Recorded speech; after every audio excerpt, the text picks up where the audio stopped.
الحمد لله فرض صوم رمضان وقضى وأمر من فوت الأداء بالقضاء وأشهد أن لا إله إلا الله وحده لا شريك له شهادة تشفي المريض الهالك المحرضى وأحكام العبادة ويا فوز الطائعين ويا خسارة من كان معرضا صلى الله وسلم عليه وعلى آله وأصحابه صلاة دائمة ما ربض السيل أرضا وتلاها النبت مستغربا. أما بعد فيا أيها المسلمون اتقوا الله بحسن النية والعمل وأدوا ما وجب قبل حلول الأجل. يا أيها الذين آمنوا اتقوا الله ولتنظر نفس ما قدمت لغد واتقوا الله إن الله خبير بما تعملون.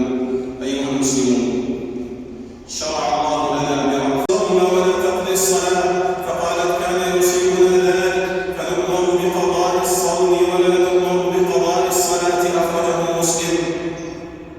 والقضاء على التراخي لا على الفور بشرط أن يقع قبل إهلال رمضان التالي في أصح قولي العلماء لحديث عائشة رضي الله عنها قالت إن كان تقدير أن تقضيه مع رسول الله صلى الله عليه وسلم حتى يأتي شعبان متفق عليه واللفظ لمسلم. وتستحب المبادرة إلى القضاء لأن المبادرة إلى امتثال الطاعات أولى من الترف عنها ولأن العبد لا يدري ما يعرض له من الشواغل والصوائب. ولا يجب التتابع في قضاء رمضان الله عنهما لا بأس أن يفرق ويستحب التتابع إن أمكن لأنه أنجز وأعجل وأبرر وأشبه بالأداء. فإن لم يبق من شعبان إلا ما يتسع للأيام الواجبة عليه وجب أن يصومها تباعا لتضيق وقت القضاء.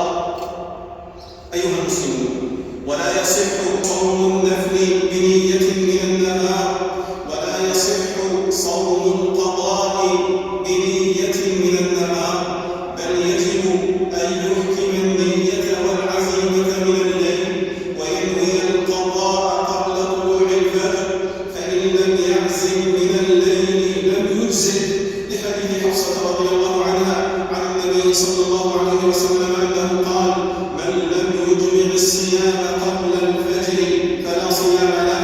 أخرجه أحمد.